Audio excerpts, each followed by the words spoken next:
നമസ്കാരം. നമ്മുടെ ജീവിതത്തിലെ ഏറ്റവും ഗഹനമായ ചില യാഥാർത്ഥ്യങ്ങളിലേക്ക് ഇറങ്ങിച്ചെല്ലുന്ന ഈ വിശകലനത്തിലേക്ക് നിങ്ങൾക്കെല്ലാവർക്കും സ്വാഗതം.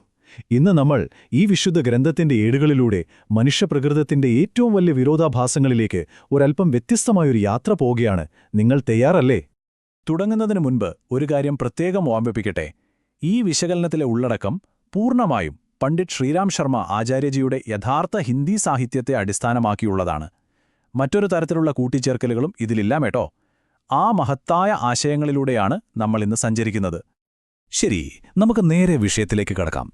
നോക്കൂ, മനുഷ്യൻ പരിണാമത്തിന്റെ നെറുകയിലാണ് നിൽക്കുന്നത്, അല്ലേ? ചിന്തിക്കാനും തീരുമാനങ്ങളെടുക്കാനുമുള്ള അത്യുത്തമമായ കഴിവ് അവനുണ്ട്.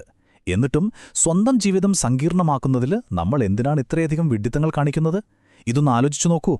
ഈ ഒരു പ്രധാന ചോദ്യമാണ് ഈ സാഹിത്യം നമ്മുടെ മുന്നിലേക്ക് വെക്കുന്നത്. ഒന്നാം ഭാഗത്ത് നമ്മൾ പരിശോധിക്കുന്നത് ഭൗതിക സമ്പത്തിന്റെ മിഥ്യാബോധത്തെക്കുറിച്ചാണ്. അതായത് ശരീരവും ആത്മാവും തമ്മിൽ നാം തിരിച്ചറിയാതെ പോകുന്ന ആ വലിയ ആശയക്കുഴപ്പം. സത്യത്തിൽ മൃഗങ്ങൾ പ്രകൃതിയോട് എത്രമാത്രം ഇണങ്ങിയാണ് ജീവിക്കുന്നതെന്ന് ചിന്തിച്ചിട്ടുണ്ടോ? അവർക്ക് ജീവിക്കാൻ ആവശ്യമായത് മാത്രമേ അവർ പ്രകൃതിയിൽ നിന്ന് എടുക്കുന്നുള്ളൂ. എന്നാൽ മനുഷ്യനോ? ഒരിക്കലും തീരാത്ത അത്യാഗ്രഹം കാരണം നമ്മൾ സമ്പത്ത് കുന്നുകൂട്ടുന്നു. പോരാത്തതിന് കൃത്രിമമായ ജീവിതശൈലിയിലൂടെയും അനാരോഗ്യകരമായ ഭക്ഷണത്തിലൂടെയും നമ്മൾ സ്വയം രോഗങ്ങളെ വിളിച്ചുവരുത്തുകയാണ്. പ്രകൃതിയുമായുള്ള ഈ വലിയ അകൽച്ച തന്നെയാണ് നമ്മുടെ പല പ്രശ്നങ്ങളുടെയും യഥാർത്ഥ കാരണം. ഇവിടെ വളരെ ശ്രദ്ധേയമായ ചില ചിന്തകൾ ഗ്രന്ഥകാരൻ പങ്കുവയ്ക്കുന്നുണ്ട്. ഈ വാചകങ്ങളൊന്ന് ശ്രദ്ധിച്ചേ. ശരീരത്തെയും ആത്മാവിനെയും തിരിച്ചറിയാതെയുള്ള മിഥ്യാധാരണയാണ് തകർച്ചയിലേക്ക് നയിക്കുന്നത്. അതുപോലെ ഓർക്കേണ്ട മറ്റൊരു കാര്യം, ശരീരവും ആത്മാവും രണ്ട് വ്യത്യസ്ത ഘടകങ്ങളാണെന്നത് തികഞ്ഞ യാഥാർത്ഥ്യമാണ് എന്നതാണ്. പിന്നെ നമ്മുടെ അടിസ്ഥാന ആവശ്യങ്ങൾ നിറവേറ്റുക എന്നത് അത്ര ബുദ്ധിമുട്ടുള്ള കാര്യമൊന്നുമല്ല. സമ്പത്തിനോടുള്ള ആർത്തി ശമിപ്പിക്കാനാണ് യഥാർത്ഥത്തിൽ പാട്. അതുകൊണ്ടുതന്നെ പരിമിതമായ വിഭവങ്ങൾക്കുള്ളിൽ ജീവിക്കുന്ന ശീലം എല്ലാവർക്കും ഗുണം ചെയ്യും. ഈ ഒരു യാഥാർത്ഥ്യം നമ്മൾ എപ്പോഴും തിരിച്ചറിയേണ്ടതുണ്ട്. സൗകര്യങ്ങൾക്കും വിശ്രമത്തിനുമുള്ള വസ്തുക്കളല്ലാതെ മറ്റൊന്നും പണം കൊണ്ട് വാങ്ങാൻ കഴിയില്ല. അതെ, യഥാർത്ഥ സമ്പത്തെന്നത് ലക്ഷങ്ങൾ നിറഞ്ഞു നിൽക്കുന്ന ഒരു ബാങ്ക് അക്കൗണ്ട് അല്ല കേട്ടോ, മറിച്ച് സമാധാനവും സംസ്കാരവുമുള്ള ഒരു വ്യക്തിത്വമാണ്. ഇനി നമുക്ക് രണ്ടാം ഭാഗത്തിലേക്ക് കടക്കാം. വിദ്യാഭ്യാസവും കുടുംബവും തിരിച്ചുപിടിക്കുന്നു. ജീവിതമെന്ന തോണിയിൽ അമിതഭാരം കയറ്റുന്നതിന്റെ ഭവിഷ്യത്തുകളാണ് ഇവിടെ പറയുന്നത്. ഇവിടത്തെ ഈ മഹത്തായ വരികളൊന്ന് ശ്രദ്ധിക്കുക. വിദ്യാഭ്യാസത്തിന്റെ യഥാർത്ഥ ലക്ഷ്യം സ്വഭാവരൂപീകരണമാണ്. എന്നാൽ ഇന്ന് നമ്മൾ അതിനെ വെറുമൊരു ജോലി നേടാനുള്ള ടിക്കറ്റ് മാത്രമാക്കി മാറ്റിയില്ലേ? സത്യത്തിൽ പഠിക്കുന്നതും പഠിപ്പിക്കുന്നതും ഒരു ജോലി കിട്ടിയില്ലെങ്കിൽ പോലും നമുക്ക് ഉപകാരപ്രദമായിരിക്കണം. അതുപോലെ കുടുംബത്തെക്കുറിച്ചുള്ള സങ്കല്പത്തിലും മാറ്റം വരേണ്ടതുണ്ട്.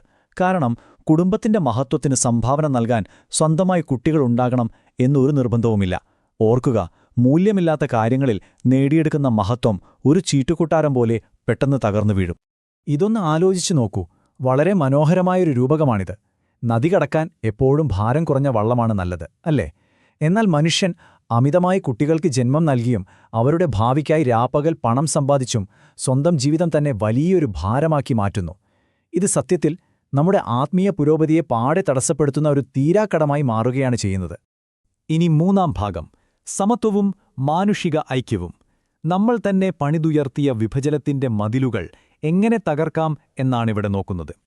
ഇതിലെ ഏറ്റവും നിർണായകമായ കാര്യം ഇതാണ്. ജീവശാസ്ത്രവും നമ്മുടെ പ്രകൃതിയും ഒരൊറ്റ മനുഷ്യവംശത്തെ മാത്രമേ അംഗീകരിക്കുന്നുള്ളൂ, ഹോമോസേപ്പിയൻസ്. അങ്ങനെയെങ്കിൽ ജാതിയുടെയും മതത്തിന്റെയും പേരിൽ നമ്മൾ സൃഷ്ടിച്ചിരിക്കുന്ന ഈ മതിലുകൾ എത്രമാത്രം യുക്തിരഹിതമാണല്ലേ? ലിംഗസമത്വത്തിന്റെ കാര്യത്തിൽ മനുഷ്യൻ കാണിക്കുന്നത് വലിയ വിഡ്ഢിത്തമാണ്. നോക്കൂ, പുരുഷനും സ്ത്രീയും ഒരു രഥത്തിന്റെ രണ്ട് ചക്രങ്ങളെപ്പോലെ ഒത്തൊരുമിച്ച് പ്രവർത്തിക്കുമ്പോഴാണ് യഥാർത്ഥത്തിൽ പുരോഗതിയുണ്ടാവുന്നത്. എന്നാൽ അഹങ്കാരം തീർക്കാൻ സ്ത്രീകളെ അടിച്ചമർത്തി വീട്ടിലിരുത്തുന്നത് സമൂഹത്തിന്റെ പകുതി ശക്തിയെ തന്നെ തളർത്തിയിടുന്നതിന് തുല്യമല്ലേ? ഈ അതിശക്തമായ യാഥാർത്ഥ്യങ്ങൾ നോക്കാം. സ്ത്രീയുടെ പ്രാവീണ്യവും വൈദഗ്ധ്യവും കഴിവും പുരുഷന്റേതിനേക്കാൾ ഒട്ടും കുറവല്ല. എന്നുമാത്രമല്ല, തന്റെ കഴിവുറ്റ പങ്കാളിയെ അടിച്ചമർത്തുന്നതിലൂടെ മനുഷ്യൻ സ്വന്തം ഭാരം വർദ്ധിപ്പിക്കുക മാത്രമാണ് ചെയ്തത്. പ്രകൃതിയുടെ ഈ താളം നാം മനസ്സിലാക്കണം. കാരണം പ്രകൃതിദത്തമായ ഈ ഒത്തൊരുമയെ ഒരിക്കലും വിഭജിക്കാൻ കഴിയില്ല. അതുകൊണ്ടുതന്നെ ജാതിയുടെയും വിവേചനത്തിന്റെയും അടിസ്ഥാനത്തിലുള്ള വർഗീകരണം ലജ്ജാകരവും ഞെട്ടിക്കുന്നതുമാണ് എന്ന് ഗ്രന്ഥം അടിവരയിട്ട് പറയുന്നു. നമുക്ക് നാലാം ഭാഗത്തിലേക്ക് വരാം. പ്രപഞ്ചവിധിയേക്കാൾ വലുതാണ് കർമ്മം. ജ്യോതിഷത്തിന്റെ മിഥ്യാബോധത്തിൽ നിന്നുള്ള മോചനമാണ് ഇത് ചർച്ച ചെയ്യുന്നത്. ഇതൊന്ന് ചിന്തിച്ചു നോക്കൂ. ദൈവമാണ് നമ്മുടെ വിധി എഴുതുന്നതെങ്കിൽ നമ്മുടെ കർമ്മങ്ങൾക്ക് ആരാണ് ഉത്തരം പറയുക? വളരെ പ്രസക്തമായൊരു ചോദ്യമാണിത്. ദൈവമാണ് എല്ലാം തീരുമാനിക്കുന്നതെങ്കിൽ പിന്നെ മനുഷ്യന്റെ കർമ്മങ്ങൾക്കെന്തു പ്രസക്തിയാണുള്ളത്? എവിടെയോ കിടക്കുന്ന ഗ്രഹങ്ങൾ വിചാരിച്ചാൽ ഒരാളെ ശിക്ഷിക്കാനോ പ്രതിഫലം നൽകാനോ കഴിയുമെന്നത് തികച്ചും യുക്തിരഹിതമായൊരു വിശ്വാസം മാത്രമാണ്. ഇവിടെ നമ്മൾ മനസ്സിലാക്കേണ്ട വളരെ പ്രധാനപ്പെട്ട ചില കാര്യങ്ങളുണ്ട്. ഇത്തരം നിരർത്ഥകമായ ചിന്തകളെ വളർത്താൻ അനുവദിക്കുന്നത് ചില ബുദ്ധിമാന്മാരുടെ അവിവേകമാണ്. അതുമാത്രമല്ല, മനുഷ്യന്റെ വിഡ്ഢിത്തം കുറയുമ്പോൾ ഐക്യത്തിന്റെയും സമത്വത്തിന്റെയും ചിന്തകൾ താനെ പ്രബലമാകും. നാം ഓർക്കേണ്ട മറ്റൊരു സത്യം ഇതാണ്: ശുദ്ധിയുടെയും ദാനധർമ്മത്തിന്റെയും ചൈതന്യത്താൽ അലങ്കരിക്കപ്പെട്ടാൽ മാത്രമേ അതിയായ ആഗ്രഹം പ്രയോജനകരമാകൂ. ചുരുക്കത്തിൽ പറഞ്ഞാൽ, സദ്ഗുണങ്ങൾ വളർത്തിയെടുക്കുന്നതിലൂടെയും ആദർശങ്ങൾ സ്വീകരിക്കുന്നതിലൂടെയും മാത്രമേ യഥാർത്ഥ മഹത്വം കൈവരിക്കാൻ കഴിയൂ. അതായത്, ഇന്നത്തെ കർമ്മം നാളത്തെ വിധിയാകുന്നു. പ്രപഞ്ചത്തിലെ ഏറ്റവും പ്രധാനപ്പെട്ട ഒരു നിയമത്തെ, അതായത് കാരണവും ഫലവും എന്ന തത്വത്തെയാണ് ഇത് വളരെ മികച്ച രീതിയിൽ വ്യക്തമാക്കുന്നത്. നമ്മൾ ഇന്ന് ചെയ്യുന്ന കർമ്മങ്ങൾ തന്നെയാണ് നാളത്തെ നമ്മുടെ വിധിയായി മാറുന്നത്. അതിൽ യാതൊരു സംശയവുമില്ല. ഇനി അവസാന ഭാഗം, അന്തിമമായ ആത്മീയ സാക്ഷാത്കാരം. സംതൃപ്തമായൊരു ജീവിതത്തിലേക്കുള്ള വഴികാട്ടിയാണിത്. പുരാതനമായ ഈ ജീവിതക്രമം ഒന്ന് ശ്രദ്ധിച്ചേ. ബ്രഹ്മചര്യം, ഗാർഹസ്ഥ്യം, വാനപ്രസ്ഥം, സന്യാസം എന്നിങ്ങനെയാണ് മുൻപ് ജീവിതത്തെ തിരിച്ചിരുന്നത്. എന്നാൽ ആധുനിക മനുഷ്യൻ എത്ര വിഡ്ഢിത്തത്തോടെയാണ് ജീവിതകാലം മുഴുവൻ ഈ രണ്ടാമത്തെ ഘട്ടമായ ഗാർഹസ്ഥ്യത്തിൽ തന്നെ കുടുങ്ങിക്കിടക്കുന്നത് എന്ന് ചിന്തിച്ചു നോക്കൂ. മറ്റുള്ളവർക്ക് വേണ്ടി ജീവിക്കാനോ ആത്മീയമായി ഒന്ന് ഉയരാനോ നമ്മൾ സമയം കണ്ടെത്തുന്നതേയില്ല, അല്ലേ? ഈ അവസാന ചിന്തകൾ വളരെ ശ്രദ്ധയോടെ നാം മനസ്സിലാക്കേണ്ടതുണ്ട്. ഒരാൾ ആത്മാവിന്റെ അസ്തിത്വം മറക്കുന്നു എന്നതാണ് ഏറ്റവും വലിയ അവിവേകം. നമ്മുടെ പുരോഗതിയെ തടയുന്നത് എന്താണെന്നോ? അലസതയും സുഖഭോഗങ്ങളോടുള്ള അഭിനിവേശവുമാണ് വഴിമുടക്കുന്ന രണ്ട് പിശാചുക്കൾ. എപ്പോഴും ഓർക്കുക, ഇവിടുത്തെ എല്ലാം മാറിക്കൊണ്ടിരിക്കുന്നതാണ്. മനസ്സാക്ഷിക്ക് അനുസൃതമായ പുണ്യചിന്താഗതി മാത്രമേ മാറ്റമില്ലാത്തതായിട്ടുള്ളൂ. അതുകൊണ്ട് ഇത്തരം പാഠങ്ങൾ പിന്തുടരുന്നതിലാണ് മനുഷ്യജീവിതത്തിന്റെ യഥാർത്ഥ അന്തസ്സ് കുടികൊള്ളുന്നത്. എല്ലാ അവിവേകങ്ങളിലും വെച്ച് ഏറ്റവും വലുത് ഒരാൾ ആത്മാവിന്റെ അസ്തിത്വം മറക്കുന്നു എന്നതാണ്. ഈ അന്തിമമായ വലിയ സത്യം നിങ്ങളുടെ മനസ്സിലേക്ക് ആഴത്തിലിറങ്ങാൻ ഞാനൊരല്പനേരം മൗനം പാലിക്കാം.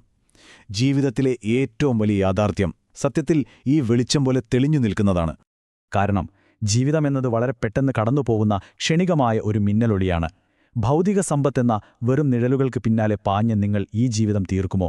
അതോ നിങ്ങളുടെ യഥാർത്ഥ ലക്ഷ്യമായ ആത്മാവിന്റെ ആ ശാശ്വതമായ വെളിച്ചത്തിലേക്ക് ഉണർന്നെഴുന്നേൽക്കുമോ? ഈ ചോദ്യം നിങ്ങളുടെ മനസ്സിൽ അവശേഷിപ്പിച്ചുകൊണ്ട് കൂടുതൽ അറിവുകളിലേക്കുള്ള നിങ്ങളുടെ യാത്ര തുടരട്ടെയെന്ന് ആത്മാർത്ഥമായി ആശംസിക്കുന്നു. ഒത്തിരി നന്ദി.